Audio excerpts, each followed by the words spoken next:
بسم اللہ الرحمن الرحیم۔ السلام علیکم، میں شجیع اللہ فرست، آپ دیکھ رہے ہیں نیشنل اور انٹرنیشنل نیوز پر مشتمل 4 ٹی وی کا خصوصی خبرنامہ دنیا بھر سے، یعنی خبریں آپ کی نظر سے۔ پڑوسی ملک بنگلہ دیش سے کافی ڈسٹربنگ خبریں آ رہی ہیں۔ انڈیا کے خلاف پروٹیسٹ کا چہرہ بن جانے والے ایک لیڈر کی موت ہو گئی ہے، جسے پچھلے دنوں گولی لگی تھی۔ اس کی موت کے بعد پورا بنگلہ دیش جل رہا ہے۔ اس گڑبڑ کے دوران ایک ہندو کو موب لنچنگ میں مار دیا گیا ہے۔ حالات دھماکو ہے۔ اس خبر کے تمام پہلوؤں کی بات کریں گے۔ سب سے پہلے ہیڈ لائنز۔ حج 2026 کے عازمین کے لیے خوشخبری۔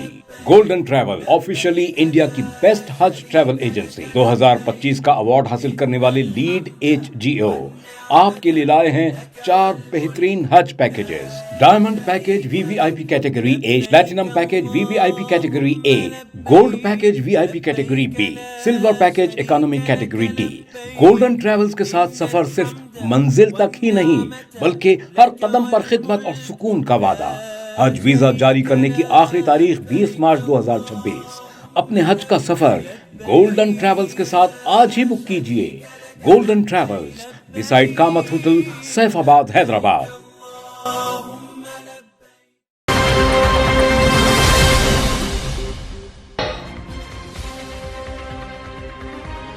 بنگلہ دیش جل اٹھا۔ زخمی اینٹی انڈیا پروٹیسٹ لیڈر کی موت کے بعد حملے، آگزنی۔ انڈین اسسٹنٹ ہائی کمیشن پر بھی حملہ۔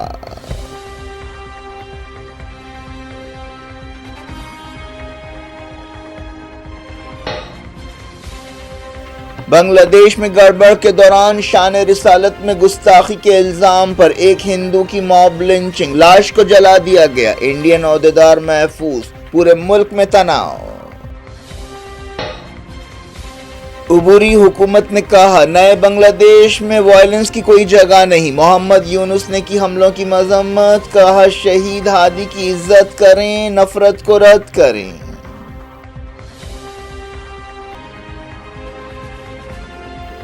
جوابی حملوں کا ڈر، دہلی میں بنگلہ دیشی ہائی کمیشن پر سیکیورٹی بڑھا دی گئی۔ وزارت خارجہ نے کہا پڑوسی ملک کی صورتحال پر نظر ہے۔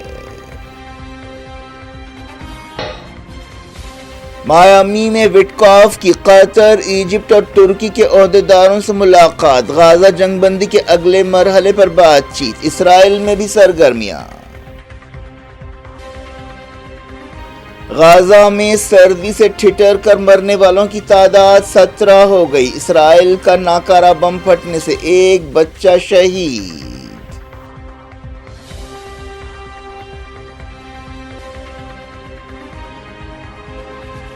پاکستان میں 9 کیس میں کئی PTI لیڈرز کو لمبی سزائیں۔ اینٹی ٹیررزم کورٹ کا فیصلہ، شاہ محمود قریشی بری۔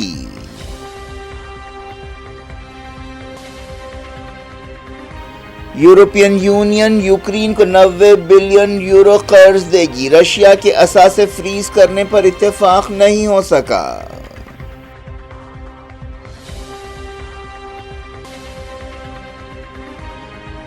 پارلیمنٹ کا سرمائی سیشن انڈیفینیٹلی ملتوی۔ حکومت نے کی اپوزیشن کے رویے کی مذمت۔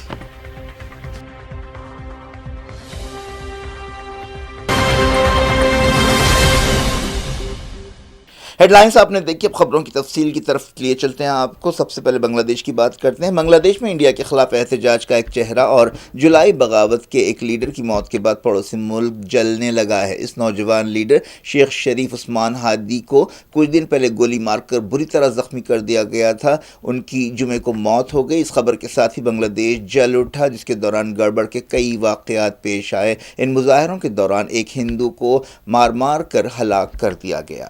یہ واقعہ میمن سنگھ ضلع میں پیش آیا۔ اس شخص پر اسلام کی توہین کا الزام لگایا گیا۔ بنگلہ دیشی میڈیا میں کہا گیا کہ 30 سالہ دیپو چندر داس کی لاش کو احتجاجیوں نے جلا دیا۔ جولائی بغاوت کے ایک اہم لیڈر شریف عثمان ہادی کی موت کے بعد بنگلہ دیش میں یہ حالات پیدا ہوئے ہیں۔ بنگلہ دیش کی عارضی حکومت نے ہندو شخص کی موب لنچنگ کی مذمت کی ہے اور کہا ہے کہ نئے بنگلہ دیش میں ایسے تشدد، ایسے وائلنس کی کوئی جگہ نہیں ہے۔ حکومت نے کہا ہے کہ ایسے قابل نفرت جرائم کے ذمہ داروں کو بخشا نہیں جائے گا۔ محمد یونس کی حکومت نے ایک بیان میں کہا کہ اس نازک وقت ہم تمام شہریوں سے درخواست کرتے ہیں کہ شہید ہادی کی عزت کریں اور تشدد اور نفرت کو رد کریں۔ ہادی کچھ دن پہلے زخمی ہو گئے تھے، ان کا سنگاپور میں علاج ہو رہا تھا۔ ان کی موت کی خبر پھیلتے ہی بنگلہ دیش میں حالات بگڑ گئے۔ پچھلے کچھ دنوں سے انڈیا اور بنگلہ دیش کے درمیان تناؤ بڑھتا جا رہا ہے۔ ہادی پر 12 دسمبر کو حملہ ہوا تھا جس میں وہ بری طرح زخمی ہو گئے تھے اور 15 دسمبر کو انہیں علاج کے لیے سنگاپور لے جایا گیا تھا۔ بنگلہ دیش کی میڈیا نے مقامی سورسز کے حوالے سے کہا کہ دیپو پر عربی کے عالمی دن کے موقع پر ایک فیکٹری میں ہونے والے پروگرام کے دوران اسلام اور پیغمبر اسلام کے بارے میں گستاخانہ تبصرے کا الزام تھا۔ دیکھتے ہی دیکھتے یہ خبر پھیلی اور تناؤ پیدا ہو گیا۔ ہجوم نے اسے باہر نکالا اور مار مار کر ہلاک کر دیا۔ ہجوم نے بعد میں نعرے لگائے اور لاش کو آگ لگا دی۔ اس واقعے سے علاقے میں سنسنی دوڑ گئی۔ پولیس آفیسر محمد فیروز حسین نے کنفرم کیا ہے کہ شان رسالت میں گستاخی کے الزام پر اس شخص کو مار مار کر ہلاک کیا گیا۔ ہادی انڈیا اور سابق وزیر اعظم شیخ حسینہ کے سخت خلاف تھے اور انہوں نے پچھلے سال کی بغاوت میں اہم رول ادا کیا تھا، جس کے بعد شیخ حسینہ کو ہٹنا پڑا تھا اور وہ انڈیا فرار ہو گئی تھی۔ 32 سالہ ہادی کو پچھلے ہفتے ڈھاکہ میں گولی مار دی گئی تھی۔ انڈیا نے کہا ہے کہ وہ صورتحال پر نظر رکھے ہوئے ہے۔ نئی دہلی میں وزارت خارجہ نے بتایا کہ وہ بنگلہ دیش کے اندرونی معاملات میں دخل نہیں دے گی۔ ایک دن پہلے انڈیا اور بنگلہ دیش کے درمیان تناؤ میں اس وقت اضافہ ہوا تھا جب انڈیا نے بنگلہ دیش میں بعض مقامات پر ویزا اپلیکیشن سینٹرز بند کر دیے تھے۔ اس سے پہلے دہلی میں بنگلہ دیش کے ہائی کمشنر کو طلب کرتے ہوئے احتجاج کیا گیا تھا کیونکہ بعض ایلیمنٹس نے انڈیا کے ہائی کمیشن کے گھیراؤ کا منصوبہ بنایا تھا۔ اس احتجاج کے باوجود ایک دن پہلے وہاں پر احتجاج ہوا اور تناؤ پیدا ہوا، لیکن بنگلہ دیش کی پولیس نے احتجاجیوں کو انڈیا کے ہائی کمیشن کی طرف بڑھنے سے روک دیا تھا۔ امریکہ نے جولائی بغاوت کے لیڈر ہادی کی موت پر افسوس کا اظہار کیا ہے۔ بنگلہ دیش کے بعض دوسرے حصوں سے بھی گڑبڑ کی خبریں مل رہی ہیں۔ راجشاہی ٹاؤن میں احتجاجیوں نے شیخ حسینہ کے عوامی لیگ پارٹی کے دفتر کو آگ لگا دی۔ چراگاؤں میں بھی گڑبڑ ہوئی جہاں انڈیا کے اسسٹنٹ ہائی کمیشن پر حملہ کیا گیا۔ حالیہ مہینوں میں بنگلہ دیش میں انڈیا کے خلاف جذبات میں اضافہ ہوا ہے۔ بنگلہ دیش نیشنلسٹ پارٹی BNP کے کارگزار چیئرمین طارق رحمان نے عثمان ہادی کی ہلاکت کی مذمت کی ہے۔ وہ سابق وزیر اعظم خالدہ ضیاء کے بیٹے ہیں۔ بنگلہ دیش میں گڑبڑ کے دوران ایک مشہور بنگلہ دیشی اخبار ڈیلی اسٹار کے دفتر پر بھی حملہ کیا گیا۔ گڑبڑ کے دوران ڈھاکہ میں منسنگ ہائی وے بند کر دی گئی۔ بعض جرنلسٹوں نے بتایا کہ گڑبڑ کی وجہ سے وہ چھت پر پھنس گئے۔ جولائی کی بغاوت میں اہم رول ادا کرنے والی تنظیم انقلاب مانچو نے سب سے پہلے شریف عثمان ہادی کی موت کی خبر دی۔ تنظیم نے کہا کہ ہندوستانی استعمار کے خلاف لڑائی میں اللہ نے عظیم انقلابی عثمان ہادی کی شہادت کو قبول کیا ہے۔ خبروں میں کہا گیا کہ ڈھاکہ میں انڈیا کے عہدیدار محفوظ ہیں لیکن تناؤ انتہا پر ہے۔ ایک دن پہلے ششی تھرور کی قیادت والی ایک کمیٹی نے کہا تھا کہ بنگلہ دیش میں موجودہ حالات 1971 سے زیادہ خراب ہیں۔ 1971 سے پہلے بنگلہ دیش ایسٹ پاکستان ہوا کرتا تھا۔ وہاں بدامنی کے دوران انڈیا کی مدد سے بنگلہ دیش نے ویسٹ پاکستان سے آزادی حاصل کی تھی۔ دہلی میں بنگلہ دیش کے ہائی کمیشن پر سیکیورٹی بڑھا دی گئی ہے کیونکہ ایسے اندیشے ظاہر کیے جا رہے ہیں کہ بنگلہ دیش کے حالات کا اثر یہاں پڑ سکتا ہے اور یہاں پر جوابی حملے کیے جا سکتے ہیں۔ ایک عہدیدار نے بتایا کہ کسی کو بھی قانون ہاتھ میں لینے اور لا اینڈ آرڈر سے کھلواڑ کرنے کی اجازت نہیں دی جائے گی۔ اس سلسلے کو شروعات مڈل ایسٹ سے متعلق امریکہ کے نمائندے اسٹیو وٹکاف میامی فلوریڈا میں قطر، ایجپٹ اور ترکی کے عہدیداروں کے ساتھ ملاقات کر رہے ہیں اور غزہ جنگ بندی سمجھوتے کے اگلے مرحلے کے بارے میں بات چیت کر رہے ہیں۔ وائٹ ہاؤس نے یہ بات بتائی۔ قطر کے وزیر اعظم اور وزیر خارجہ شیخ محمد بن عبد الرحمن الثانی، ترکی کے وزیر خارجہ حقان فدان اور ایجپٹ کے وزیر خارجہ بدر عبداللطی اس میٹنگ میں حصہ لے رہے ہیں۔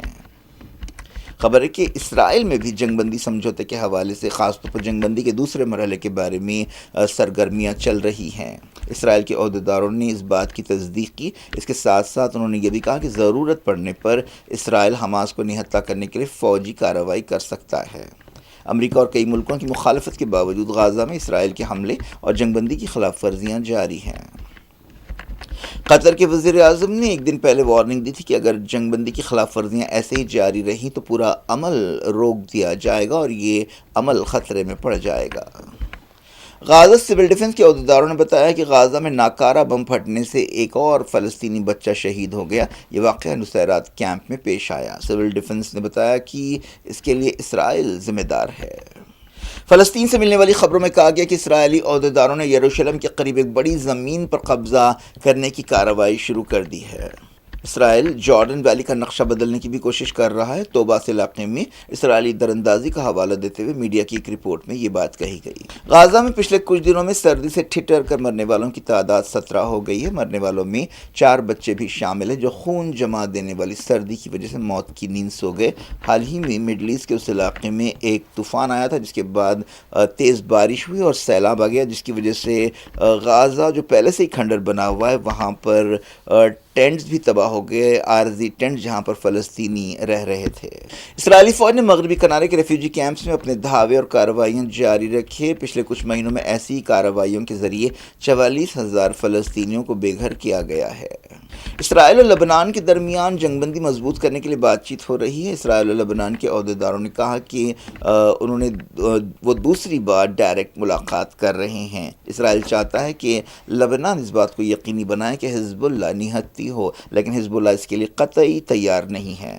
انٹرنیشنل کرمنل کورٹ ICC نے اس کے 2 ججز کے خلاف پابندیاں لگانے پر امریکہ کی مذمت کی ہے۔ عالمی عدالت ICC نے اسے غیر جانبدار عالمی عدالتی ادارے کی آزادی پر حملہ قرار دیا ہے۔ Secretary of state Marco Rubio نے ان پابندیوں کا اعلان کیا۔ امریکی وزیر نے کہا کہ یہ ججز اسرائیل کو ناجائز طریقے سے ٹارگٹ کر رہے تھے۔ ICC کے میزبان ملک نیدرلینڈز نے پابندیوں کی مذمت کی ہے۔ پاکستان کی ایک اینٹی ٹیررزم کورٹ نے 9 کیس میں ایک اور فیصلہ سناتے ہوئے تحریک انصاف پارٹی کے لیڈرز کو لمبی سزائیں سنائی ہیں۔ بعض لیڈرز کو بری بھی کیا گیا ہے، جن میں شاہ محمود قریشی شامل ہے جو پاکستان کے سابق وزیر خارجہ ہیں۔ لاہور کی اینٹی ٹیررزم کورٹ نے ڈاکٹر یاسمین رشید، میاں محمود الرشید، اعجاز چودھری اور عمر سرفراز چیمہ کو 10 سال جیل کی سزائیں سنائیں۔ جج منظر علی گل نے کوٹ لکھپت جیل میں جیل سے کام کرنے والی ایک عدالت کی طرف سے فیصلہ سنایا۔ 11 اگست کو ایسی ایک عدالت نے کئی دوسرے PTI لیڈرز اور کارکنوں کو 9 کی گڑبڑ کے سلسلے میں سزائیں سنائی تھیں۔ سابق وزیر اعظم عمران خان کی گرفتاری کے خلاف احتجاج کرتے ہوئے فوج کے ہیڈ کوارٹر GHQ اور دوسرے مقامات پر حملے کیے گئے تھے۔ یہ کیس انہی حملوں سے تعلق رکھتا ہے۔ یورپی لیڈرز نے ایک میٹنگ میں فیصلہ کیا ہے کہ یوکرین کو یورپین یونین 90 بلین یورو قرض دے گی۔ یورپی ملکوں میں رشیا کے اثاثے فریز کرنے کے بارے میں اتفاق رائے نہیں ہو سکا۔ یوکرین کے یورپی اتحادیوں کی میٹنگ بروسلز میں ہوئی جس میں تازہ صورتحال پر غور کیا گیا۔ امریکہ میں حال ہی میں براؤن یونیورسٹی شوٹ آؤٹ کا ملزم مردہ پایا گیا ہے جس کی تلاش تھی۔ سمجھا جا رہا ہے کہ اس نے خودکشی کر لی ہے۔ 48 سالہ پرتگالی شہری نیو ہیمپشائر میں ایک سٹوریج فیسلٹی میں پایا گیا۔ 6 دنوں سے اس کی سرگرمی سے تلاش تھی۔ 25 سال پہلے اس نے اسی یونیورسٹی میں تعلیم حاصل کی تھی۔ اس نے MIT یعنی میساچیوسیٹس انسٹیٹیوٹ کے پروفیسر 47 سالہ نونو گومز سمیت 2 لوگوں کو گولی مار کر ہلاک کر دیا تھا۔ لوٹتے ہیں انڈیا۔ پارلیمنٹ کا سرمائی سیشن ختم ہو گیا۔ اس سیشن کے دوران کئی بلز منظور کیے گئے جن میں منریگا کی جگہ لینے والا بل بھی شامل۔ اس کے علاوہ نیوکلیئر انرجی بل بھی منظور کیا گیا۔ انشورنس سے متعلق اہم بل بھی منظور کیا گیا۔ کئی بار گڑبڑ بھی ہوئی۔ الیکٹورل ریفارم سے بحث ہوئی۔ وندے ماترم کے بارے میں بحث ہوئی۔ کئی بار خلل اندازیاں ہوئی اور نعرے لگائے گئے۔ خاص طور پر منریگا کا بل جب منظور کیا جا رہا تھا بڑی گڑبڑ ہوئی جس پر اپوزیشن پر حکومت نے سخت تنقید کی ہے۔ جمعے کو کارروائی غیر معینہ مدت کے لیے یعنی انڈیفینیٹلی ملتوی کر دی گئی۔ یہ سیشن 19 دن جاری رہا۔ دہلی میں کوہر اور حد نظر یا ویزیبلٹی کم ہونے کی وجہ سے 150 سے زیادہ فلائٹس کینسل کر دی گئیں۔ پچھلے 2-3 دنوں سے یہی حال ہے۔ جمعے کو جو فلائٹس کینسل کی گئیں ان میں بعض انٹرنیشنل فلائٹس بھی شامل ہے۔ تمل ناڈو میں SIR کا مسودہ یا ڈرافٹ جاری کر دیا گیا ہے۔ اس کے مطابق چنئی میں 14,25,000 اور کوئمبتور میں 6,50,000 ووٹرز کا نام نکال دیا گیا۔ ایک دن پہلے سپریم کورٹ نے الیکشن کمیشن سے کہا تھا کہ وہ SIR کا وقت بڑھانے کی نمائندگی پر غور کرے۔ کیا کچھ ہو رہا ہے آپ کی دنیا میں؟ آخر میں ہیڈ لائنز دنیا بھر سے ایک بار پھر دیکھتے ہیں۔ حج 2026 کے عازمین کے لیے خوشخبری۔ گولڈن ٹریول آفیشلی انڈیا کی بیسٹ حج ٹریول ایجنسی 2025 کا ایوارڈ حاصل کرنے والے لیڈ HGO آپ کے لیے لائے ہیں 4 بہترین حج packages. Diamond package VVIP category A، platinum package VVIP category A، gold package VIP category B، silver package economy category D۔ Golden travels کے ساتھ سفر صرف منزل تک ہی نہیں بلکہ ہر قدم پر خدمت اور سکون کا وعدہ۔